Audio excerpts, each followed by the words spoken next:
Driving west out of Fort Worth through some prairie storms in this record-breaking rainy June, we stopped between a smokestack and a steakhouse, all that's left of Thurber. The chicken fried steak was less than great, but the table full of cowboys was a nice touch. But which table full of folks do you think is more Texan, table 1 or table 2? Hint, look for the girl cowboy from California.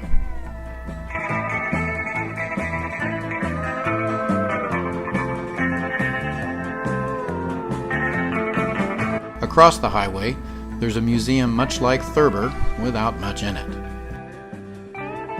But we managed to enjoy it, especially the documentary we viewed. Only Evan got all bent out of shape.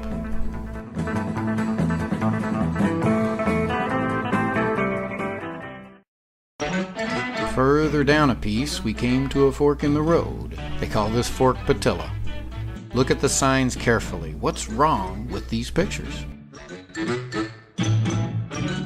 Inside this store, we met the owner, James McPherson, who says he knew and loved John and Ida Mae Bond well. He still keeps his accounts on little notepads, just like 100 years ago.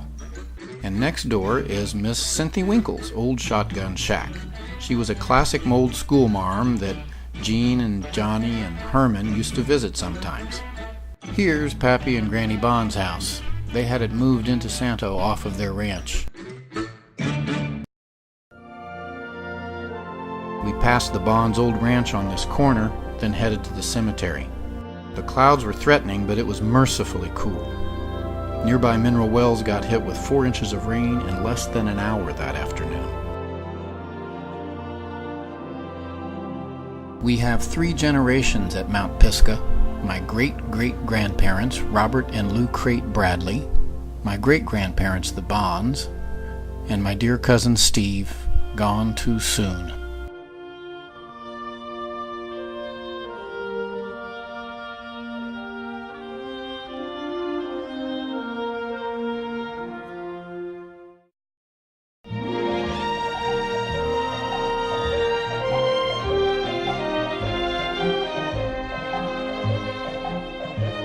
Our last stop before our return to Colleyville was Palo Pinta in the old county jail, now a museum, where John Sampson Bond was sheriff from 1930 to 38.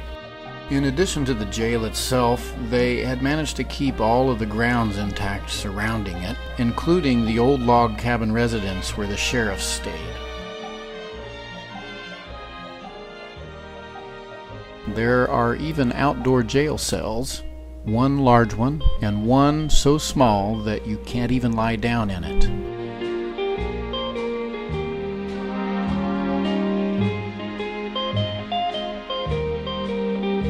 The jail's interior is filled with the odds and ends of jail keeping of the late 19th and early 20th centuries in Texas, replete with trap doors, a hanging noose, plenty of tack, and the just plain tacky. The big picture frame of all the old sheriffs is made from loaded dice.